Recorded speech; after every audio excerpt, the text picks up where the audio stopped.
The massive ships appeared in Earth's sky without warning. Dr. Kim Dae-ho was walking along the Han River in Seoul when the first shadow fell across the city. He looked up from his phone, where he had been reading research papers about deep-sea creatures, and saw something that made his coffee cup slip from his fingers. 3 enormous black ships hung in the air like metal mountains. They were bigger than any building he had ever seen. Other people on the riverbank stopped and pointed. Some took pictures. Others started running. Dae-ho pulled out his phone and called his sister. "Yuna, are you seeing this?" Lieutenant Kim Yuna was already running toward her base when her brother called. "I see them," she said, breathing hard. "Get somewhere safe, now." Similar scenes played out around the world. In New York, London, Tokyo, and Moscow, the alien ships appeared over major cities. They just hung there in silence for 3 hours. While the world watched and waited, on the lead ship above Seoul, Admiral Thexvan studied the readings from his sensors. The planet below looked perfect for conquest. The beings down there seemed weak and divided. Their technology was primitive. Their weapons were simple. Their military forces looked small compared to what his empire usually faced. "Commander Zexthor," the admiral said to his second-in-command, "prepare the announcement. This should be easy." Commander Zexthor nodded. His own scouts had watched human transmissions for months. He had seen their entertainment shows, their news programs, their daily lives. The humans seemed soft. They spent time on trivial things like sports and music. They argued among themselves constantly. Many of them did not even carry weapons. "Sir, should we begin with the major population centers?" Zexthor asked. "Yes, but first we give them the chance to surrender. The Empire prefers willing subjects to dead ones." At 3:47 p.m. local time, every television, radio, and internet connection on Earth received the same message. The voice was cold and mechanical, translated into every human language at once. "People of Earth, you are now subjects of the Velkari Empire. We have conquered 1,000 worlds. We have defeated civilizations far greater than yours. You have one choice: surrender now and serve, or be destroyed. You have 24 hours to decide." In Seoul, Dae-ho had made it to his laboratory at the Marine Biology Institute. His hands shook as he tried to focus on his work. Around him, his colleagues were glued to their screens, watching news reports from around the world. "They have to be bluffing," said Dr. Shin Nari, his research partner. She was trying to sound calm, but her voice was tight with fear. "No one can just show up and take over a planet." "Look at those ships," Dae-ho replied, pointing at the window. The massive vessel still hung over the city like a dark cloud. "They did not come here to talk." Across the city, Lieutenant Yuna was in an emergency briefing with her Special Forces unit. The room was full of soldiers, all listening as their commander explained what little they knew about the aliens. "Intelligence suggests they have superior technology," Colonel Park was saying, "but we do not know their numbers, their weapons, or their weaknesses. What we do know is that similar ships are over every major city on Earth." Yuna raised her hand. "Sir, what are our orders?" "For now, we wait. The world leaders are trying to make contact. Maybe we can find a peaceful solution." But even as he said it, Colonel Park did not sound convinced. Around the world, governments scrambled to respond. The United Nations held an emergency session. Military leaders talked on secure channels. Scientists tried to understand the alien technology, but the ships just waited, silent and threatening. In a small factory outside Seoul, Park Ji-won was working late when the news broke. He was a simple man who made car parts for a living. He had served in the military when he was younger, but that was years ago. Now he just wanted to finish his shift and go home to his small apartment. But when he saw the ships on the television in the break room, something cold settled in his stomach. He thought about his neighbors, his elderly parents, his young nephew. These aliens did not look like they cared about any of that. Lee Min-ho was in his college dorm when the announcement came. He was studying engineering, dreaming of building bridges and roads. The other students in his dorm were panicking, calling their families, crying. But Min-ho just sat quietly, thinking. He remembered stories his grandfather had told him about the war, about how ordinary people had to do extraordinary things when their world was threatened. He wondered if he was about to learn what his grandfather meant. Captain Oh-sung was under the hood of a car when his phone started buzzing with emergency alerts. He was 50 years old now, with gray in his hair and oil under his fingernails. He had retired from the Army 10 years ago to run a small repair shop. He thought his fighting days were over. He wiped his hands on a rag and looked up at the sky. The alien ship was clearly visible from his shop, a dark shape against the afternoon sun. He went inside and found his old military gear in a closet, just in case. As the hours passed, the aliens grew impatient. They had expected immediate surrender from such a primitive species. Instead, they were getting diplomatic messages, requests for meetings, attempts at negotiation. Admiral Thexvon was confused. In his experience, weak civilizations either surrendered immediately or were destroyed trying to fight with inadequate weapons. These humans seem to be doing neither. "Sir," Commander Zexthor reported, "we are receiving thousands of communications from different human governments. They want to establish formal contact protocols." Protocols. The Admiral's voice showed his irritation. "We gave them one simple choice. Why are they making this complicated?" "Perhaps they do not understand our superiority," Zexthor suggested. "They may need a demonstration." 20 hours after the first announcement, with no surrender from Earth's governments, Admiral Thexvon made his decision. The demonstration would be swift and decisive. The humans would see what Velkari weapons could do, and then they would surrender. The first energy beam struck a military base outside London. The second hit a naval facility in Japan. The third targeted an Air Force base in Australia. The beams carved through concrete and steel like a knife through paper. But instead of surrender, something else happened. Every human military force on Earth went to full alert. Emergency broadcasts told civilians to seek shelter.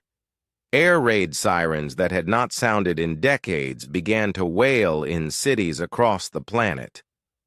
Dr. Kim Dae-ho watched from his laboratory window as fighter jets rose.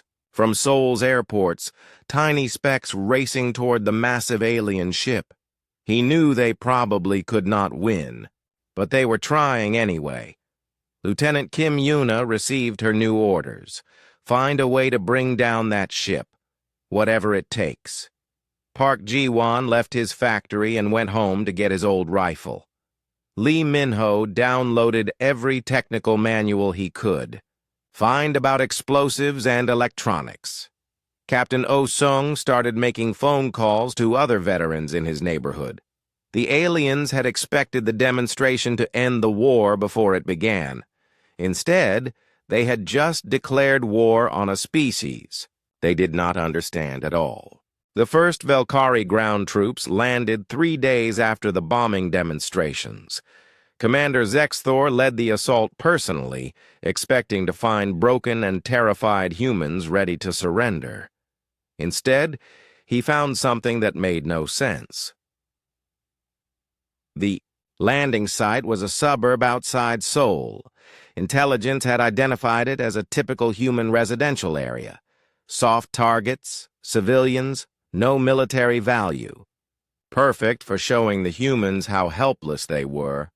But as soon as his troops stepped off their transport ships, something went wrong. Park Ji-won was waiting for them. The factory worker had spent 3 days preparing his neighborhood. He had talked to his neighbors, the retired soldiers, the police officers, the hunters, even the shopkeepers and office workers. Together they had turned their quiet residential street into something else entirely.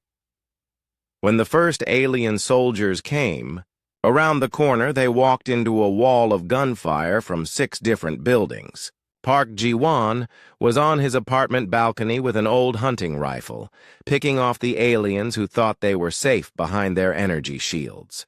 The shields worked fine against the humans' military weapons. But Park Ji-won was not using military weapons. He was using bullets he had made himself, with cores of metal he had taken from his factory. The bullets were designed to fragment and scatter when they hit the shields, creating multiple impact points that overloaded the protective systems. "How does a factory worker know this?" Commander Zexthor demanded over his radio as his advance team took heavy casualties. The answer was simple. Park Ji-won had learned it in the army 20 years ago. Every human male in South Korea spent time in the military. They all learned how to fight, how to use weapons, how to think like soldiers. The aliens had not known this because they had only watched civilian television broadcasts. 2 blocks away, Lee Min-ho was causing his own problems for the invaders. The college student had barricaded himself in his engineering building with 12 other students. The Valkyrie troops expected easy targets, young people who would panic and run. Instead, they found students who had spent 3 days studying alien technology from crashed scout ships. Lee Min-ho had figured out how the alien energy weapons worked. More importantly, he had figured out how to build devices that would interfere with them. Using parts from the engineering lab and chemicals from the science building, he had created small bombs that would disrupt the aliens' equipment. When the Valkyrie soldiers tried to blast their way into the building, their weapons simply stopped working. Then the students opened fire with rifles and homemade explosives. "These are supposed to be children," one alien soldier radioed back to his commander. "They are fighting like trained warriors." Commander Zexthor was getting similar reports from all over the city. Humans who should have been helpless were fighting back with weapons and tactics that his intelligence had not predicted. Captain Oh-seung was the worst surprise of all. The old mechanic had gathered 37 people from his neighborhood. They ranged in age from 18 to 65. Some were veterans like himself, others were just ordinary citizens. But they had one thing in common. They had all decided to fight. Oh-seung had not just armed his people. He had organized them into fire teams, set up communication networks, and established supply lines. When the aliens landed in his district, they found themselves fighting not just individuals, but a coordinated military force. "This is a civilian area," Commander Zexthor said, looking at the tactical displays. "Where did they get military organization?" His lieutenant checked the files. "Sir, this Captain Oh-seung served in their army for 20 years. But he has been retired for 10 years. He runs a car repair shop." "Then why is he fighting like an active commander?" The lieutenant had no answer. The Valkyrie did not understand that humans did not stop being soldiers just because they left the army. The skills stayed with them. The training stayed with them. And when their home was threatened, they remembered everything. Across the city, Dr. Kim Dae-ho was making a discovery that would change everything.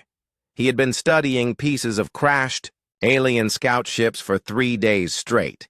His sister Yuna had brought him samples from the battlefield, and he had been testing them in his marine biology laboratory. "Nari, look at this," he called to his research partner. Dr. Shin Nari came over to his microscope station, where he was examining alien technology alongside samples of Earth sea creatures. The alien energy shields work on a specific frequency, Daeho explained. It is similar to the bioelectric fields that some deep-sea fish use for navigation. I think I can create a disruption pattern. Dr. Shin Nari looked at his data. You want to use jellyfish biology to fight aliens? Why not? Their technology is not magic. It follows physical laws just like everything else. And I have been studying bioelectricity for 15 years. While the doctors worked, Lieutenant Kim Yuna was learning disturbing things about her enemies. Her Special Forces team had captured 3 Velkari soldiers during a raid on their forward command post. Under interrogation, the aliens revealed information that made no sense. They think we are weak, she reported to her commanding officer. They expected us to surrender after the first demonstration. They have never encountered a species that fights back without superior technology. What do you mean? Colonel Park asked. Sir, according to their records, most species they conquer either have better weapons than they do or they give up immediately. They have never fought anyone like us, technologically inferior but still willing to fight. This was true. In their thousands of years of conquest, the Velkari had encountered 2 types of civilizations. Advanced species with powerful weapons required major military campaigns. Primitive species surrendered quickly once they saw Velkari superiority. Humans were something new. They clearly understood that they were outgunned. They had seen demonstrations of Velkari power. They knew they were likely to lose, but they kept fighting anyway. Commander Zexthor found this behavior so confusing that he began to question his intelligence reports. Were humans really as primitive as they seemed? Or had his scouts missed something important? His answer came from an unexpected source. Nam Hoon was a mountain rescue specialist who worked in the Korean national parks. He was not a soldier, not a scientist, not anyone important in the war. He was just a man who spent his life climbing mountains and saving people who got lost in dangerous places. But when the aliens established a command post on the highest peak near Seoul, Nam Hoon became their worst nightmare. The Velkari had chosen the location because their analysis said it was impossible for humans to reach. The mountain was too high, too cold, and too dangerous. Only their advanced technology could operate at that altitude. Nam Hoon reached the peak in 18 hours, climbing alone in conditions that should have killed any Earth creature. He carried 40 pounds of explosives on his back and moved through terrain that Velkari sensors could not track. When the command post exploded, Commander Zexthor realized that his species had made a terrible mistake. They had not been fighting humans at their full capacity. They had been fighting humans who were holding back, trying to minimize casualties, attempting to find peaceful solutions. Sir, his communications officer reported, we are receiving a transmission from the human military leaders. Are they ready to surrender? Commander Zexthor asked hopefully. No, sir. They are demanding that we surrender to them. Commander Zexthor stared at the message. After everything his forces had done, after all the demonstrations of Velkari power, the humans were demanding that the aliens give up. Sir, the communications officer continued, they say if we do not leave their planet immediately, they will show us what humans are really capable of. Commander Zexthor looked at his casualty reports. In 3 days of fighting supposedly weak civilians, his ground forces had lost 30% of their strength. These humans fought like they had nothing to lose and everything to protect. For the first time since the invasion began, Commander Zexthor wondered if the Velkari had chosen the wrong planet to attack. 1 week into the invasion, General Kang Tae received a report that made him stop and read it 3 times. The report came from Lieutenant Kim Yuna's unit in Seoul. It described a firefight that had lasted 14 hours straight. What made the general pause was not the length of the battle, but what the soldiers had done during it. Yuna's team had fought without rest, without food, and without sleep for the entire 14 hours. They had moved through areas contaminated with alien chemicals that should have killed them in minutes. They had carried wounded teammates while maintaining full combat effectiveness. And at the end, they were still ready to fight. This cannot be accurate, General Kang told his aide. No human can perform at this level for this long. But the reports kept coming. From all over the world, military commanders were documenting impossible feats by ordinary humans. In the mountains outside Seoul, Nam Hoon was doing things that made no sense to anyone watching. The mountain rescue specialist had been moving for 5 days without stopping. He slept for 2 hours at a time, usually while walking. He ate whatever he could find, roots, insects, anything. He drank from streams that the aliens had poisoned with chemicals designed to kill Earth life. The poisons did not affect him. Nam Hoon carried messages between resistance groups scattered across the mountains. The terrain was so dangerous that alien vehicles could not follow him. Even their flying scouts had trouble tracking him through the rocky peaks and dense forests. But Nam Hoon moved through it all like he was taking a casual walk. He covered distances in a day that should have taken a week. He climbed cliffs that mountain climbing experts said were impossible. He survived in conditions that should have killed him. How is he doing this? Commander Zexthor demanded, watching. Surveillance footage of the human moving across a cliff face in a snowstorm. His science officer studied the readings. Sir, his body temperature is too low for most species to survive. His oxygen intake is too small. His caloric intake is insufficient. By all logic, he should be dead. But he is not dead. No, sir. He appears to be thriving. Across the city, Choi Ara was proving that Nam Hoon was not unique. The nurse had been working in a makeshift hospital in the basement of a bombed building for 6 days. She had not slept more than 20 minutes at a time. She had performed surgery with crude tools and limited supplies. She had treated over 200 wounded people, many with injuries that would have required major hospitals and teams of specialists.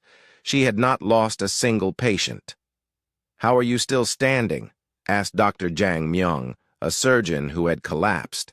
From exhaustion after 2 days, Choi Ara looked up from the soldier she was treating.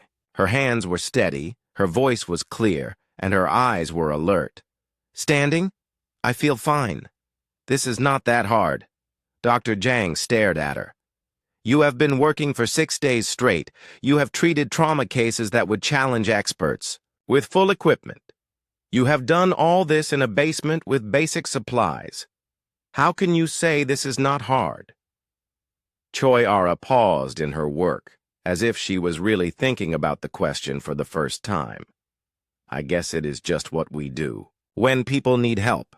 Lieutenant Kim Yuna was having similar experiences with her team. Her unit had been assigned to hold a bridge that the aliens needed to cross. The mission was supposed to last 12 hours until reinforcements arrived. That was 4 days ago. Her team had been fighting continuously for 96 hours. They had no sleep, limited food, and were almost out of ammunition. They had been wounded, poisoned, and attacked by weapons that should have killed them. They were still holding the bridge. "Sergeant." "Bae-wan," Yuna called to her second-in-command. "How are the men?" Sergeant Bae looked around at their position. 3 of his soldiers had injuries that would have sent them to hospitals in peacetime. All of them had been awake for 4 days. They were fighting with captured alien weapons they barely understood. "They are ready to continue, ma'am," Bay reported. "Ready to continue?" Yuna asked. "Do they need medical attention? Rest? Food?" "Ma'am, Private Lim Johan was shot in the chest yesterday. He says it feels like a bad bruise. Corporal An Minji has been fighting with a broken arm for 2 days. She says, it does not slow her down. They all say they can keep going." Yuna nodded, but inside she was beginning to wonder about something. Were these really normal human capabilities? Or had the stress of war awakened something that had always been there? In his laboratory, Dr. Kim Dae-ho was asking the same question. He had been studying captured alien equipment around the clock for a week. Dr. Shin Nari had warned him to rest, to eat, to take breaks. But Dae-ho found that he did not need them as much as he expected. "I have been awake for 36 hours, he told Nari. "I should be exhausted. But I feel like I could work for another 36 hours. Dr. Shin Nari looked at her colleague with concern. "That is not normal human behavior, Dae-ho. You need sleep." "But I do not feel tired. And look at what I have discovered." He showed her his latest findings. The alien technology was more advanced than human science, but it was not impossible to understand. More importantly, he had found weaknesses that could be exploited. Their shields work perfectly against direct energy attacks, he explained. But they have problems with multiple simultaneous impacts from different angles. And their power systems have a resonance frequency that can be disrupted. "How did you figure this out so quickly?" Nari asked. Dae-ho paused. "I am not sure. It just makes sense to me, like solving a puzzle. Around the world, other humans were making similar discoveries. Engineers were reverse engineering alien technology in days instead of years. Soldiers were adapting to alien weapons and tactics faster than anyone thought possible. Ordinary people were surviving conditions that should have been lethal. Admiral Thexavon was receiving reports that challenged everything he thought he knew about warfare. "Sir," Commander Zexthor reported, "the humans are not fighting like any species we have encountered before." "Explain." "They do not seem to have limits that other species have. They continue fighting when they should be exhausted. They survive in conditions that should kill them. They adapt to our technology faster than our own scientists thought possible." Admiral Thexavon studied the tactical displays. His forces had superior weapons, better shields, more advanced technology. But somehow, the primitive humans were not losing. "What do our xenobiologists say?" he asked. "That is the problem, sir. Our studies of human biology were limited to observations and scans. We never actually tested their physical limits because we assumed they were similar to other species. And now? Now we are discovering that human normal operating parameters are what we would consider emergency survival mode for most species." Admiral Thexavon felt something he had never experienced in thousands of years of conquest. He felt uncertainty. "Commander, send a message to the Imperial Fleet. Request detailed biological analysis of the human species. I want to know what we are really fighting." But even as he gave the order, Admiral Thexvan suspected it was too late. The humans were not just fighting back. They were learning. They were adapting. And they were doing it at a pace that suggested this was how they always fought when their survival was threatened. For the first time in his long military career, Admiral Thexvan wondered if the Velkari Empire had finally found a species they could not conquer.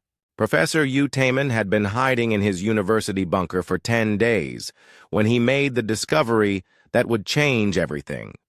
The evolutionary biologist had spent the time analyzing data about human performance during the invasion, and what he found made him call an emergency meeting with every scientist still alive in Seoul. "We have been wrong about ourselves for our entire history," he told the group gathered in the underground laboratory.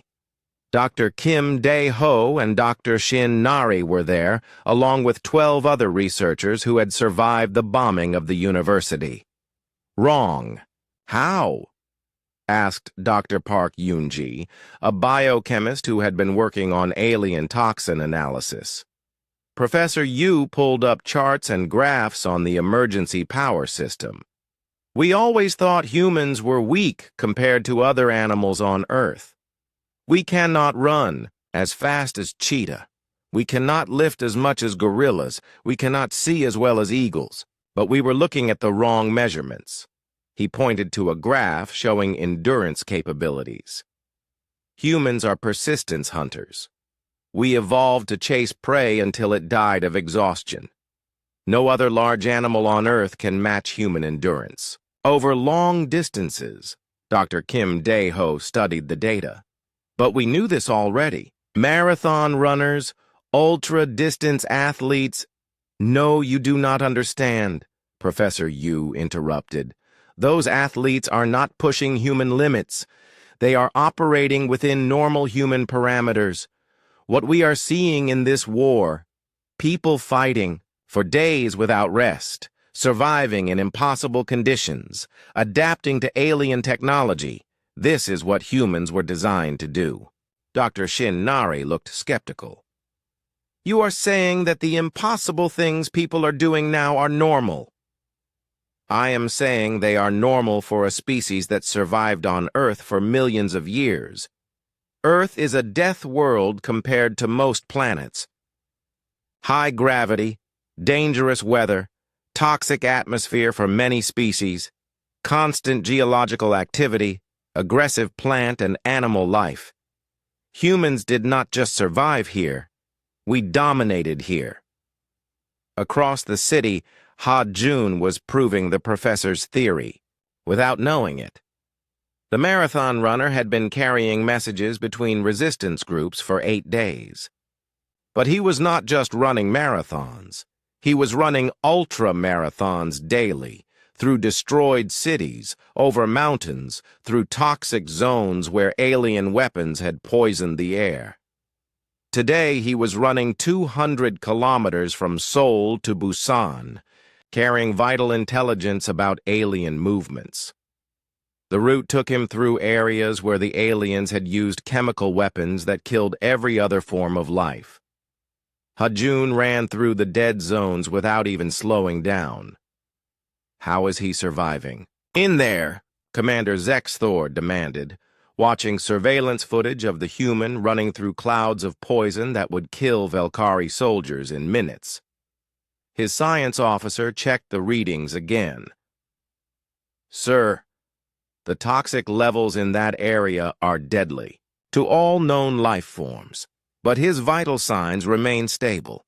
In fact, he appears to be running faster than he was yesterday. That makes no sense." "Sir, I think the human is getting stronger." Commander Zexthor studied the data. It was impossible, but the readings were clear. The human was not just surviving exposure to their chemical weapons, he was adapting to them. His body was learning to process the toxins and neutralize them. Meanwhile, Lieutenant Kim Yuna was making discoveries about her own capabilities. Her unit had been assigned to capture an alien supply depot. The mission required them to infiltrate a facility that was designed to be impossible for Earth life to enter. The temperature was too low, the atmosphere was toxic, and the radiation levels would kill most species in hours. Yuna's team entered the facility and stayed there for 3 days. "Lieutenant," Private Lim Johan reported on the second day, "I think something is wrong with the alien environmental controls." "What do you mean?" Yuna asked, checking her equipment. Well, they said, this place would kill us in hours, but I feel fine. Better than fine, actually. I feel strong. Yuna looked around at her team. Lim Johan was right. They all looked healthy and alert. None of them showed signs of radiation sickness or chemical poisoning. If anything, they seemed more energetic than when they had entered. Maybe their data about human tolerance is wrong, suggested Corporal An Minji. But Yuna was beginning to suspect something else. Maybe the aliens were not wrong about what would kill most species. Maybe humans were just different from most species. Back in his laboratory, Dr. Kim Dae-ho was reaching the same conclusion from a different direction. He had been testing human tissue samples against alien biological weapons for 2 weeks. Every sample he tested showed the same thing. Humans were naturally resistant to almost everything the aliens used. "Nari, look at this," he called his research partner over to his microscope. "Human blood cells exposed to Velkari biotoxins." Dr. Shin Nari looked through the microscope and gasped. "The cells are not dying. They are eating the toxins?" "More than that. They are adapting to them. Each generation of cells shows increased resistance. It is like our immune systems were designed to handle unknown biological threats." But how is that possible? Dae-ho pulled up more data. Earth has the most aggressive and diverse ecosystem in the known galaxy. Humans survived here by developing immune systems that could handle anything. We did not realize it, but we have been preparing to fight alien biology for millions of years. Professor Yu Taemin was proving this point in his bunker laboratory. He had obtained samples of alien technology and was testing them against various Earth materials. What he found was disturbing. From the alien perspective, human bones are 3 times denser than Velkari bones, he reported to the group. Human muscle tissue is 4 times more efficient. Human cardiovascular systems can operate at pressures that would kill most galactic species. "Are you saying we are naturally superior to the aliens?" asked Dr. Park Yoonji. "I am saying we evolved on a planet that required us to be superior just to survive. Earth gravity is twice what most civilized species consider normal. Earth atmospheric pressure would crush beings from low-gravity worlds. Earth weather patterns would be classified as extreme environmental hazards by galactic standards." He showed them more data. "The aliens think they are fighting a primitive species, but they are actually fighting a species that evolved in conditions they would consider a weapons testing facility." This revelation was reaching human military leaders through their own observations. General Kang Tae was reading reports from every front, and they all told the same impossible story. Human soldiers were performing at levels that exceeded every military manual ever written. "Captain Oh Seung's unit has been in continuous combat for 2 weeks, he told his staff. They have had no resupply, no reinforcements, and no rest. They are still advancing." "Sir," his aide reported, "we are getting similar reports from every theater. Humans are fighting longer, harder, and more effectively than any military doctrine suggests is possible." "What do our medical officers say?" "That is the strange part, sir. The soldiers are not showing signs of exhaustion or breakdown. They appear to be operating within normal parameters. It is just that normal human parameters are far beyond what we thought they were." Captain Oh Seung himself was experiencing this firsthand. The old mechanic had been leading his neighborhood resistance group for 2 weeks. They had fought off 5 major alien assaults, captured enough alien equipment to arm themselves properly, and were now actively hunting Velkari patrols.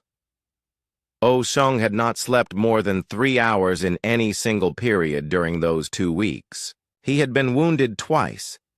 He had eaten mostly scavenged food and contaminated water.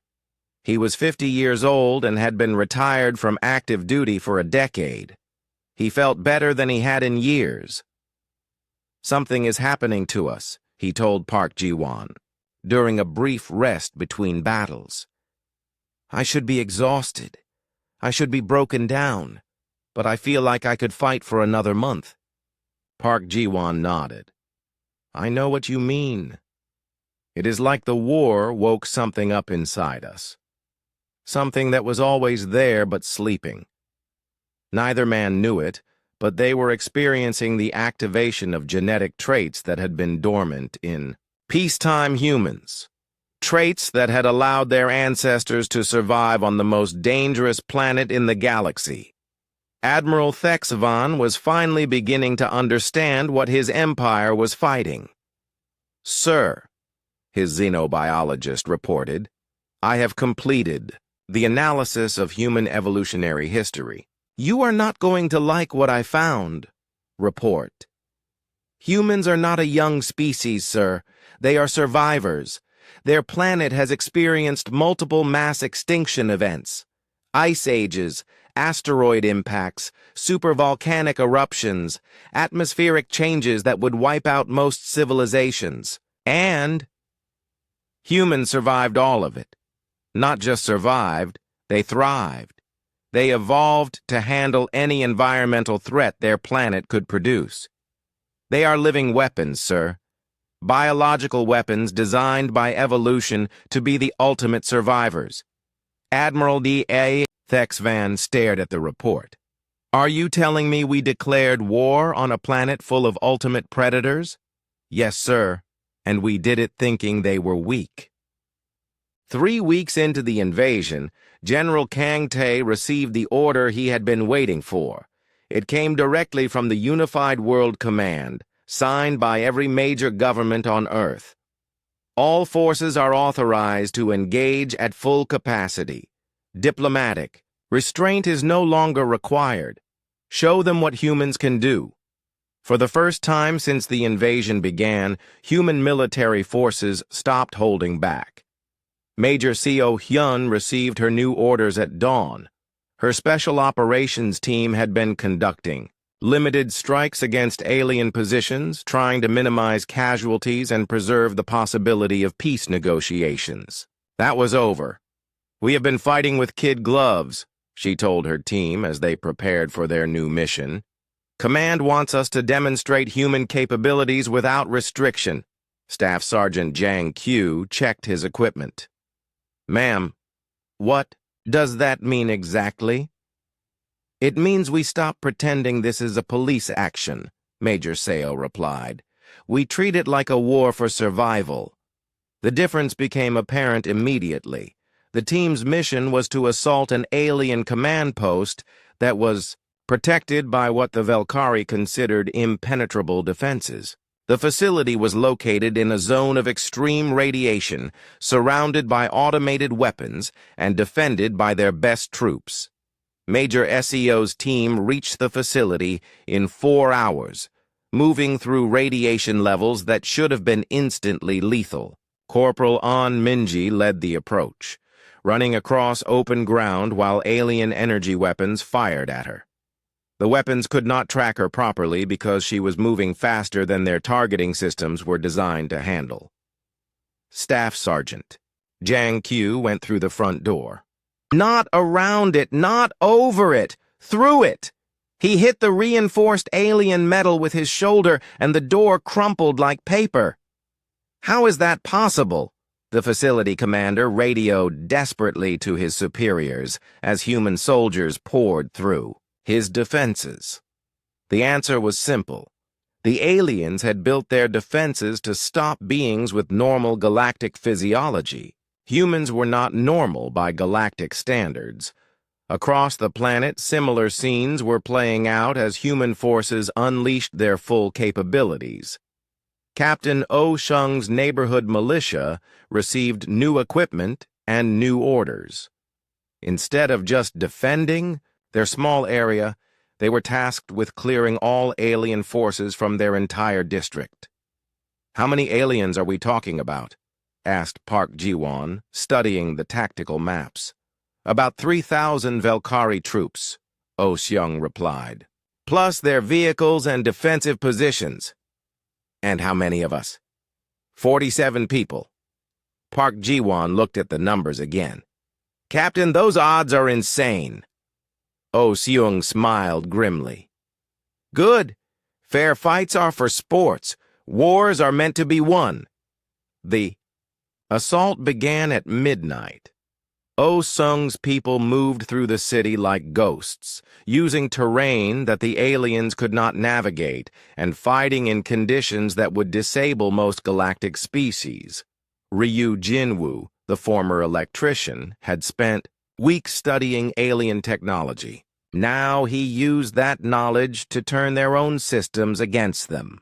He sabotaged their power grids, disrupted their communications, and overloaded their weapons with feedback loops that he designed using principles from human electrical engineering. Song. Yerin, the school teacher, coordinated intelligence networks that operated through children and elderly people, populations that the aliens had dismissed as non-threatening. Her networks provided real-time information about alien movements while remaining completely invisible to their detection systems. By dawn, 3,000 alien troops had been eliminated by fewer than 50 humans. Lieutenant Kim Yuna's unit was having similar success on a larger scale. Her mission was to capture an alien supply depot that supported their entire regional operation. The depot was defended by 5,000 troops and protected by energy shields that could withstand nuclear weapons. Yuna's approach was simple. She did not try to break through the shields. Instead, she went under them. Private Lim Yohan led the tunneling operation, digging through rock and metal with tools that should not have been capable of the job. But Lim Yohan was not using the tools normally. He was applying force and leverage in ways that maximized human strength advantages. The tunnel took 12 hours to complete. It went through solid rock, under multiple defense systems, and came up inside the facility's main storage area. How did they get inside? The depot commander asked his security chief after alarms started going off throughout the facility. "Sir, they appear to have dug a tunnel through 50 meters of solid rock. That is impossible. No species can do that with primitive tools. Sir, the humans did it anyway. The depot fell in 6 hours. Yuna's team captured not just the supplies, but detailed intelligence about alien operations throughout the region. But the most shocking demonstration of human capabilities came from an unexpected source. Nam Hoon, the mountain rescue specialist, had been assigned a mission that everyone agreed was impossible. An alien communications relay was located on the highest, most inaccessible peak in the region. The location was chosen specifically because no Earth life could survive at that altitude and temperature. Nam Hoon reached the peak in 18 hours, carrying 60 pounds of explosives. "Sir," the communications officer reported to Admiral Thexvon, "we have lost contact with Relay Station 7. What happened? A single human climbed to the station and destroyed it. Admiral Thexvon stared at the report. That peak is 8,000 meters above sea level. The atmosphere is too thin to breathe. The temperature is below the freezing point of water. How did a human survive up there? Sir, according to our records, that human has been operating at that altitude for 3 days. He appears to be comfortable there." The Admiral looked at more reports coming in from around the planet. Everywhere his forces engaged humans at full capability, the results were the same. The aliens were being systematically defeated by beings they had assumed were primitive and weak. Engineer Hong Sunwoo and technician Yang Soman were making the situation worse by solving the technology gap. Working in a makeshift laboratory in the ruins of Seoul, they had spent 3 weeks studying captured alien equipment. Now they were producing hybrid weapons that combined human manufacturing techniques with alien science. The alien power systems are actually less efficient than they should be, Hong Sun-woo explained to the weapons development team. They over-engineer everything because they assume all species are fragile like they are. Yang Soman held up a modified weapon. We can simplify their designs, make them more reliable, and adapt them to human physiology. The result is weapons that are more effective than the originals. How much more effective? Asked the military liaison. About 3 times the power output, with half the weight and twice the durability, Yang Soman replied. Within days, human forces were carrying weapons that outperformed the original alien versions. Commander Zexthor was receiving casualty reports. That made no sense. "Sir, we have lost 60% of our ground forces," his aide reported. "How is that possible? We have superior technology, better weapons, stronger defenses." "Sir, the humans are not fighting the way our tactical models predicted. They are operating in environments that should kill them, using tactics that should be impossible, and adapting to our technology faster than we can deploy it." Commander Zexthor looked at the global situation map. Red markers showed where his forces had been destroyed. Blue markers showed human advances. There were far more blue markers than red ones. "What do our survival models show?" he asked. "Sir, if current trends continue, we will lose all ground forces within 2 weeks. And our orbital assets? The humans have begun targeting our ships with ground-based weapons. They appear to be using modified versions of our own technology. Admiral Thex Von was facing the same reports from his fleet commanders. The situation was deteriorating rapidly, and he was beginning to understand why. "We made 2 critical errors," he told his senior staff. "First, we assumed human limitations were similar to those of civilized species. Second, we assumed that a species without advanced technology could not pose a threat to us. Sir, should we request reinforcements from the Imperial fleet?" "Admiral." Thexavon considered the question. More ships would help, but they would not solve the fundamental problem. His forces were not losing because they were outnumbered. They were losing because they had severely underestimated what humans were capable of. "Send a message to the Imperial Command," he ordered. "Tell them we need a complete reassessment of human capabilities. And tell them that everything we thought we knew about this species was wrong." As the message went out, human forces continued their advance across the planet. What had started as an alien invasion was rapidly becoming a human counterattack, and the aliens were learning too late that they had declared war on the wrong species. Commander Zexthor made the decision that would change everything during a desperate raid on a human research facility. His ground forces were being systematically destroyed across the planet, and he needed to understand why. The facility housed 2 of the human scientists who had been causing his forces the most trouble. Dr. Kim Dae-ho and Dr. Shin Nari were working in their makeshift laboratory when alien soldiers burst through the reinforced doors. Both scientists continued working, even as energy weapons pointed at them. "You will come with us," Commander Zexthor announced through his translator. Dae-ho looked up from his microscope calmly. "Are you sure you want to do that? We were just discovering some interesting things about your biology." The commander ignored the comment and had both humans transported to his command ship. He needed answers, and interrogating the scientists who had been developing countermeasures against Velkari technology seemed like the best way to get them. But the interrogation did not go as he expected. Your species is dying, Dr. Shin Nari said matter-of-factly when brought before the alien commander. What do you mean? Zexthor demanded. Dayho pulled out a datapad that somehow the guards had not confiscated. We have been studying your biology from captured soldiers. Your species evolved on a low-gravity, low-radiation world with very stable environmental conditions.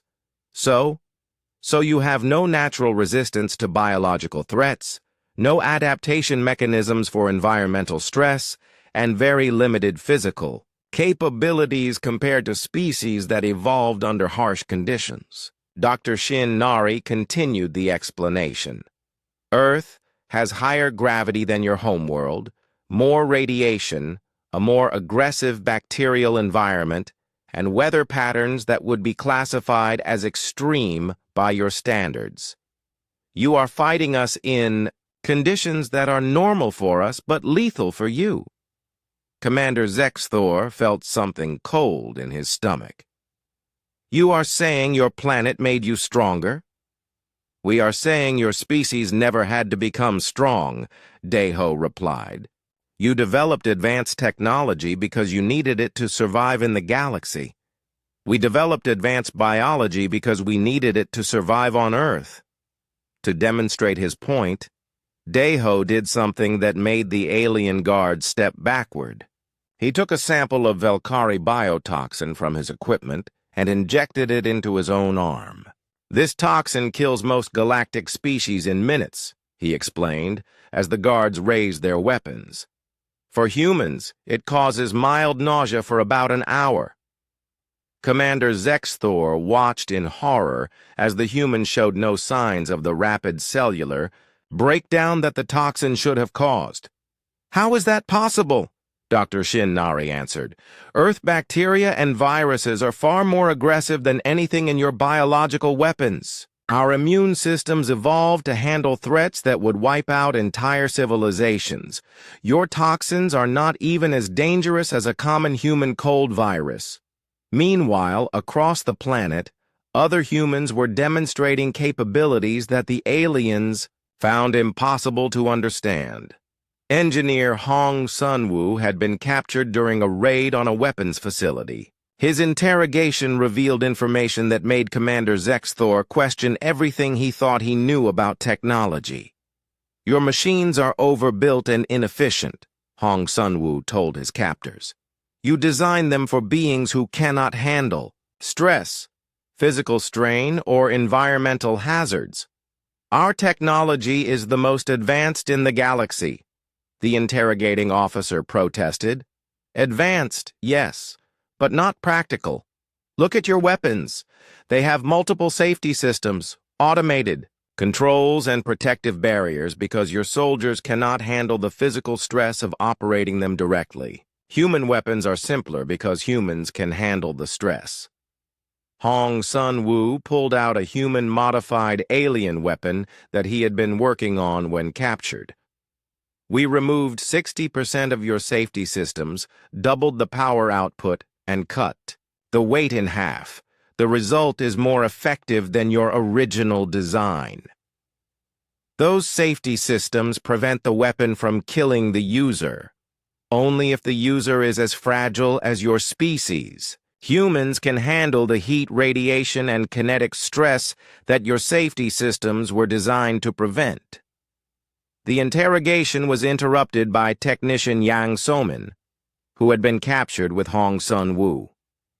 She had spent the time since their capture studying the alien holding facility. Your containment systems are interesting, she said conversationally. They are designed to hold beings who cannot survive in harsh environmental conditions. Of course, all civilized species require controlled environments, Yang Somin smiled. We disabled your environmental controls 3 hours ago. The temperature in this facility is now at levels that should kill most galactic species. We have been comfortable the entire time. The guards checked their instruments and found that she was right. The facility's life support had been sabotaged, and conditions inside were now at levels that would be lethal to Velkari physiology. The humans showed no signs of distress. These revelations were reaching Admiral Thexvon through multiple sources, and they painted a picture that terrified him. "Sir," his xenobiologist reported, "I have completed detailed analysis of human evolutionary history. The situation is worse than we thought." Explain. Earth is not just a high-gravity, high-radiation world. It is what we would classify as a Class 12 death world, the kind of planet we use for weapons testing because nothing can survive there. Admiral Thexvon studied the report. "But humans evolved there." "Yes, sir. And not only did they evolve there, they dominated it. They eliminated or domesticated every other large species on the planet. They altered the climate, changed the atmospheric composition, and terraformed their entire world to suit their needs. Are you telling me they are a terraforming species?" "Sir, they are the terraforming species. They do not adapt to environments. They make environments adapt to them, and they do it unconsciously as part of their normal biological processes. This explained why human-occupied areas seemed to become more hostile to Velkari forces over time. The humans were not just fighting the invasion, they were unconsciously making their planet even more deadly to alien life. Kim Tae-hyung, the Extreme, sports athlete who had joined Nam-hoon's mountain operations, provided another piece of the puzzle when he was captured during a reconnaissance mission. "You people are not normal," his interrogator said after studying readings of his physical capabilities. "Normal compared to what?" Kim Tae-hyung asked. "Normal compared to any known intelligent species. Your cardiovascular system operates at pressures that would kill most beings. Your skeletal system can withstand impacts that would shatter bones of civilized species. Your nervous system processes information and reacts to threats faster than our computers can track." Kim Tae-hyung looked genuinely puzzled. "But that is just normal human stuff. Are you saying other species cannot do these things?" "No other species we have ever encountered." "Then how do they survive on their planets?" The interrogator paused. "Their planets are not like yours. They do not require these capabilities to survive." Kim Tae-hyung understood. "So you evolved on easy planets, and we evolved on a hard planet. Your planet is not just hard. It is impossible. Nothing should be able to live there, but we do live there. We have always lived there." The full implications of these discoveries reached Commander Zexthor through his final interrogation of Dr. Kim Dae-ho. "How long has your species been spacefaring?" the commander asked. "Seriously? About 60 years for orbital flight, maybe. 100 for theoretical work." "And how long have you been a unified civilization?" Dae-ho thought about it. "We are not unified. We have about 200 separate nations, dozens of languages, multiple competing political systems." "Commander," Zexthor stared at him, "you are saying that your species achieved spaceflight and fought off our invasion while still divided into primitive tribal groups?" "Tribal groups? No, we have cities with millions of people, global communication networks, international trade, systems. We just do not have a unified world government. But you coordinate military operations across your entire planet." "Well, yes. When something threatens all of us, we work together. It is not complicated." Commander Zexthor realized the horrible truth. Humans had repelled a galactic empire's invasion while operating as a collection of separate nations. They had coordinated planetary defense without unified command. They had shared technology and resources across political boundaries that should have made cooperation impossible. "Sir," he reported to Admiral Thexvon, "the humans are not just physically superior to civilized species. They are organizationally superior. They can cooperate on a scale we thought required imperial control, but they do it voluntarily. Admiral Thexvan received the report in his command center, surrounded by tactical displays showing the collapse of his invasion force. The humans had not just defeated his military. They had done it while maintaining their primitive political structures and treating the invasion as a temporary emergency rather than an existential crisis. "Commander," he said finally, "prepare the withdrawal order. We are fighting a species that is superior to us in every way that matters for warfare. Sir, should we request Imperial reinforcements?" "No. Reinforcements would just mean more casualties. We are not fighting primitives. We are fighting the apex predators of the galaxy, and we were too ignorant to recognize what they were until it was too late." Admiral Thexvan gave the order to retreat, but he quickly discovered that humans did not accept surrender the way other species did.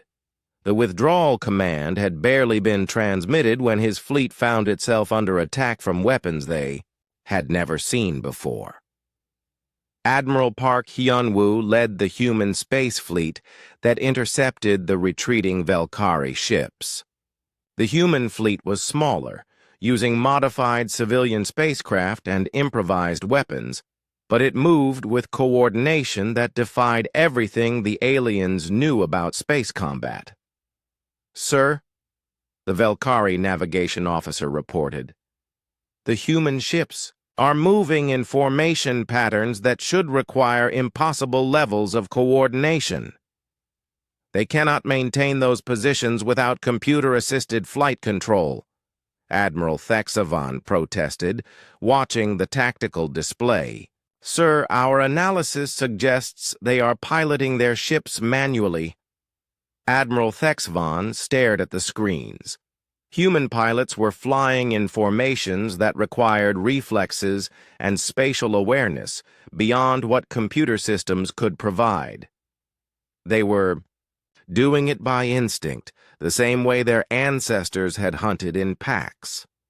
Commander O. Minjae piloted the lead human ship with a precision that made the alien computers classify him as a navigation system rather than a biological operator. His wingman, pilot Shin Jae-woo, stayed in formation through maneuvers that would have torn apart most spacecraft. "How are their ships surviving those acceleration forces?" the Velkari engineering officer asked. "Sir, the ships are not built to handle those stresses. The humans are. The human ships were modified civilian craft that should have broken apart under the forces of combat maneuvering. But they held together because they were operated by beings who could survive acceleration that would liquefy most galactic species." Back on the Velkari flagship, Dr. Kim Dae-ho and his sister Lieutenant Kim Yuna had been brought aboard as part of the alien evacuation procedure. But instead of being evacuated, they were working to disable the ship's systems. "The humans are supposed to be our prisoners," Commander Zexthor said, watching them move freely through his ship. "Sir, they asked to examine our technology. We thought it would be safe since they are primitives." "And?" "Sir, they have sabotaged our main engines, disabled our weapons, and taken control of our navigation system." Dae-ho looked up from the alien computer terminal he was working on. "We are not sabotaging anything. We are making improvements."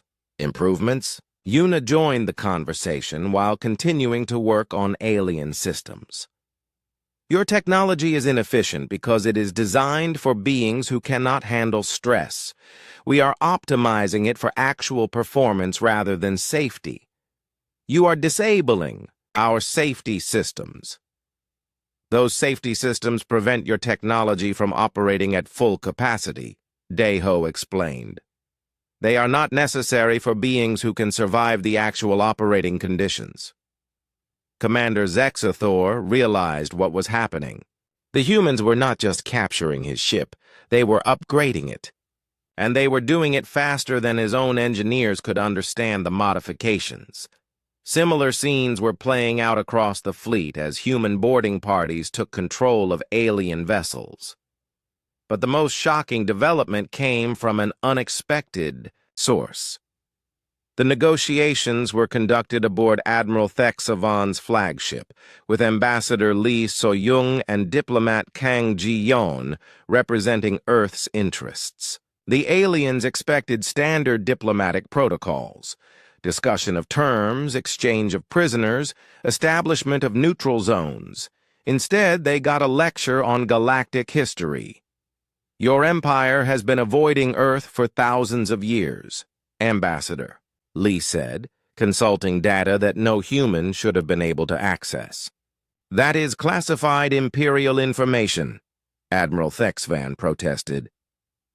Diplomat Kang Ji-yeon smiled. Your computer security is designed to keep out civilized species. We are not civilized by your standards. She was right.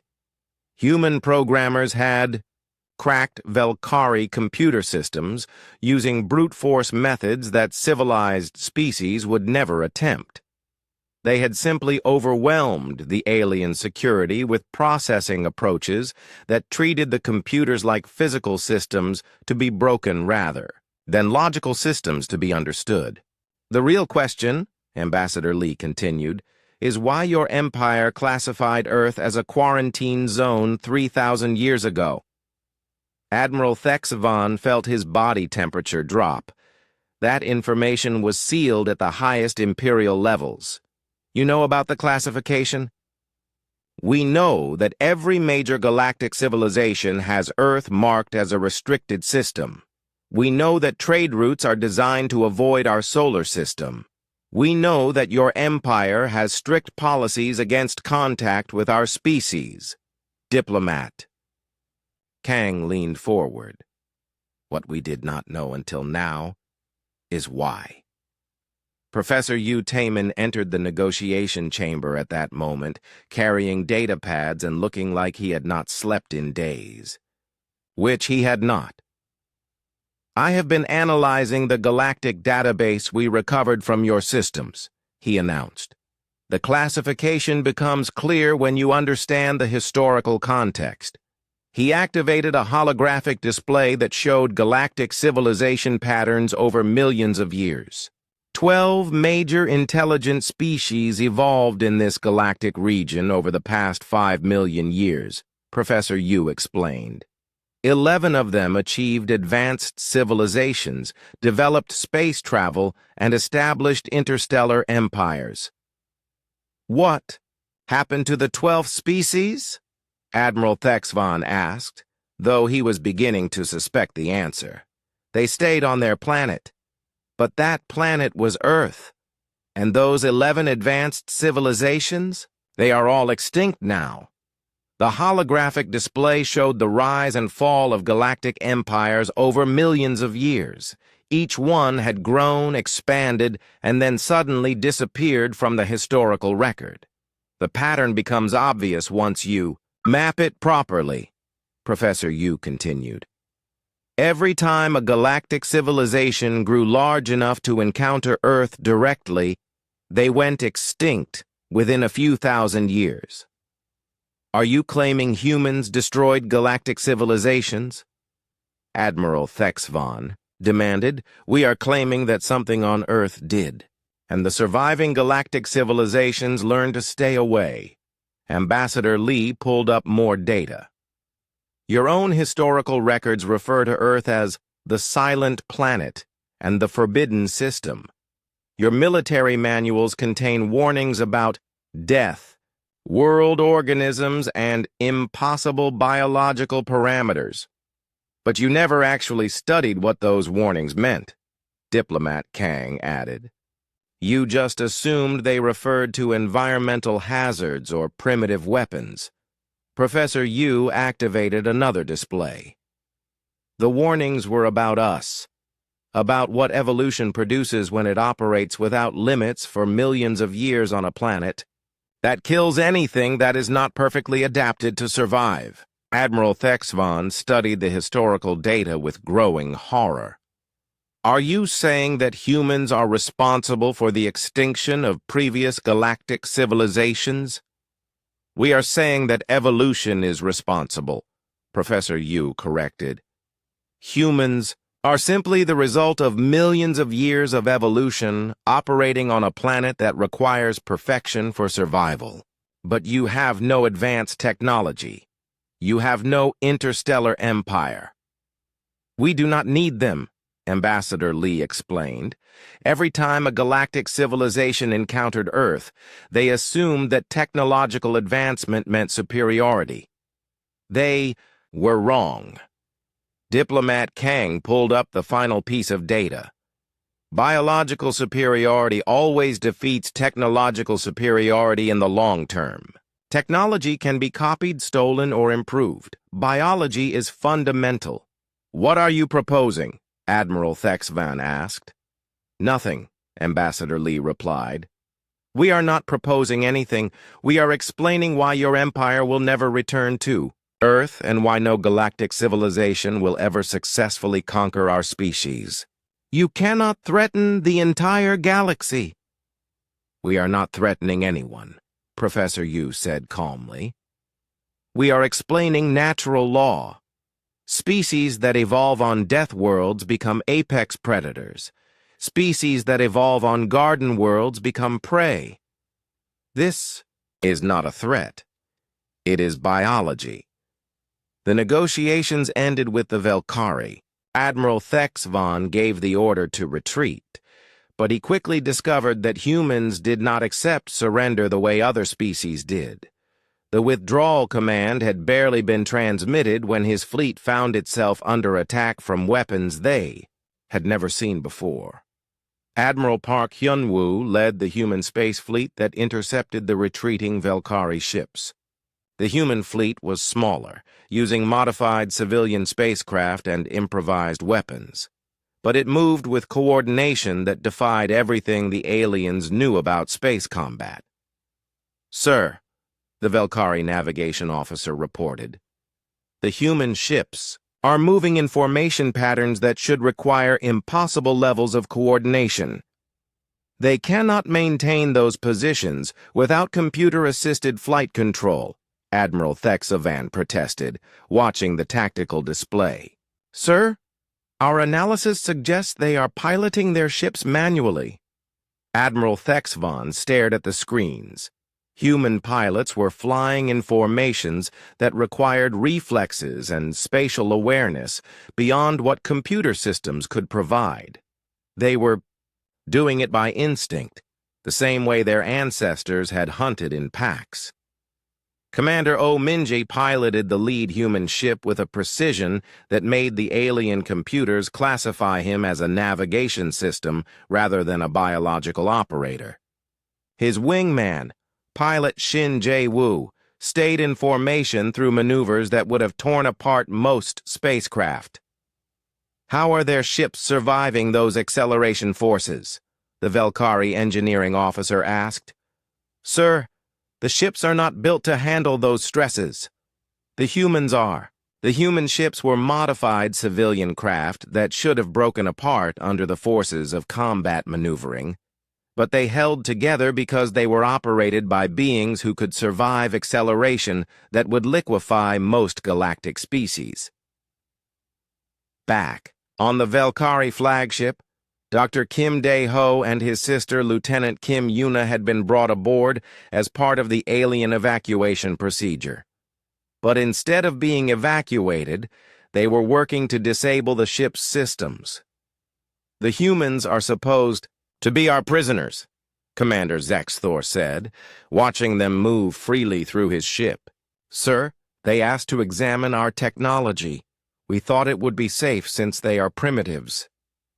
And, sir, they have sabotaged our main engines, disabled our weapons, and taken control of our navigation system.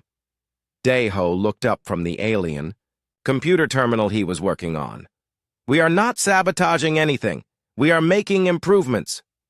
Improvements? Yuna joined the conversation while continuing to work on alien systems. Your technology is inefficient because it is designed for beings who cannot handle stress. We are optimizing it for actual performance rather than safety. You are disabling our safety systems. Those safety systems prevent your technology from operating at full capacity, Daiho explained. They are not necessary for beings who can survive the actual operating conditions. Commander Zexthor realized what was happening. The humans were not just capturing his ship, they were upgrading it. And they were doing it faster than his own engineers could understand the modifications. Similar scenes were playing out across the fleet as human boarding parties took control of alien vessels. But the most shocking development came from an unexpected source. The negotiations were conducted aboard Admiral Thexvan's flagship, with Ambassador Lee So-young and diplomat Kang Ji-yeon representing Earth's interests. The aliens expected standard diplomatic protocols, discussion of terms, exchange of prisoners, establishment of neutral zones. Instead, they got a lecture on galactic history. Your empire has been avoiding Earth for thousands of years, Ambassador Lee said, consulting data that no human should have been able to access. That is classified Imperial information, Admiral Thexvan protested. Diplomat Kang Ji-yeon smiled. Your computer security is designed to keep out civilized species. We are not civilized by your standards. She was right. Human programmers had cracked Velkari computer systems using brute force methods that civilized species would never attempt. They had simply overwhelmed the alien security with processing approaches that treated the computers like physical systems to be broken rather than logical systems to be understood. The real question, Ambassador Lee continued, is why your empire classified Earth as a quarantine zone 3,000 years ago. Admiral Thexvan felt his body temperature drop. That information was sealed at the highest Imperial levels. You know about the classification? We know that every major galactic civilization has Earth marked as a restricted system. We know that trade routes are designed to avoid our solar system. We know that your empire has strict policies against contact with our species. Diplomat. Kang leaned forward. What we did not know until now is why. Professor Yu Taemin entered the negotiation chamber at that moment, carrying data pads and looking like he had not slept in days. Which he had not. I have been analyzing the galactic database we recovered from your systems, he announced.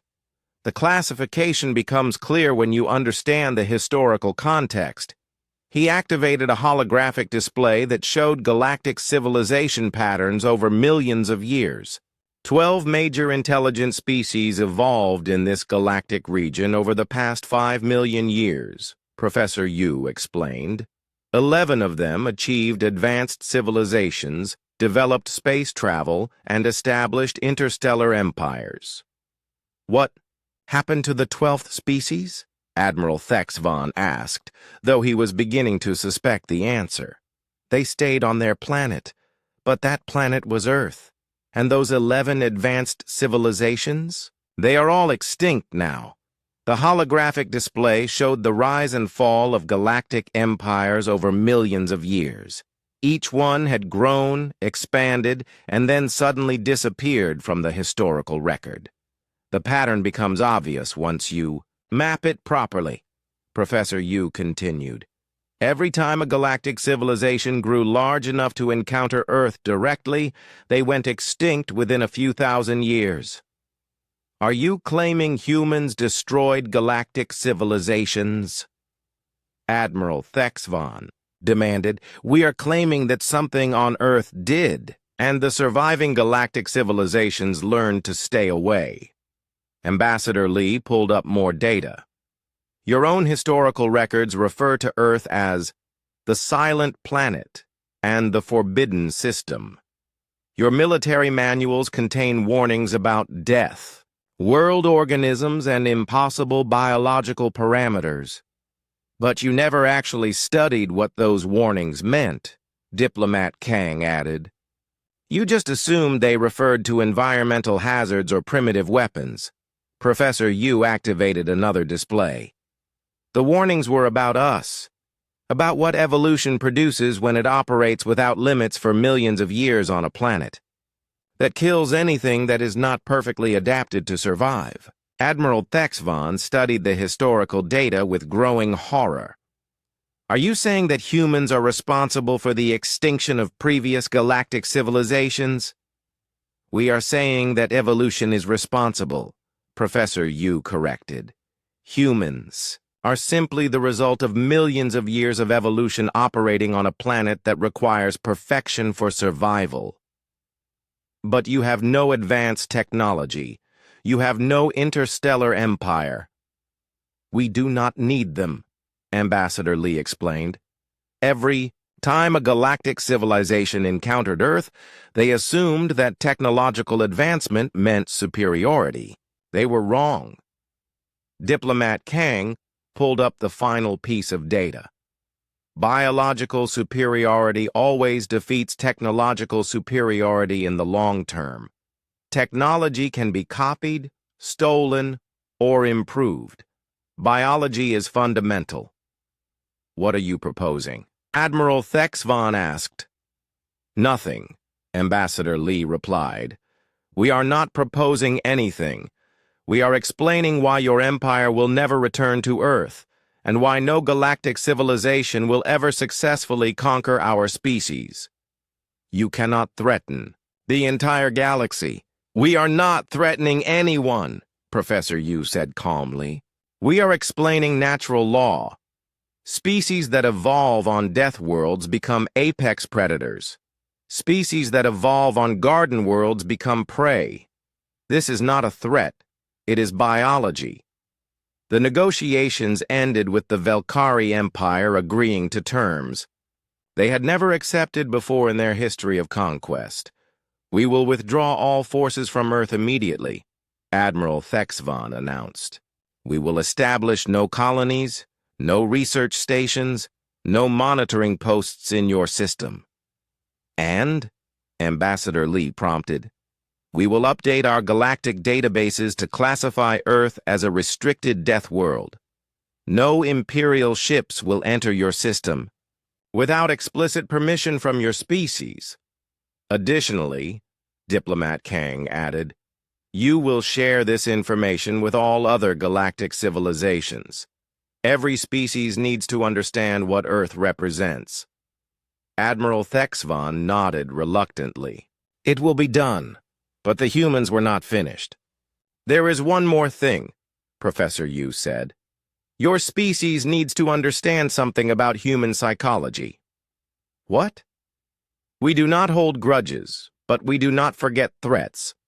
Your invasion killed thousands of our people and damaged our cities. We consider this a debt that must be balanced. Admiral Thexvon felt fear for the first time in his military career. What do you want? Nothing from you, Ambassador Lee replied. But your empire now owes Earth a favor. Someday we may call on that debt. What kind of favor? We do not know, yet. But when we decide to leave our planet and explore the galaxy, your empire will assist us. You will provide information, resources, and safe passage. You want to become a spacefaring civilization,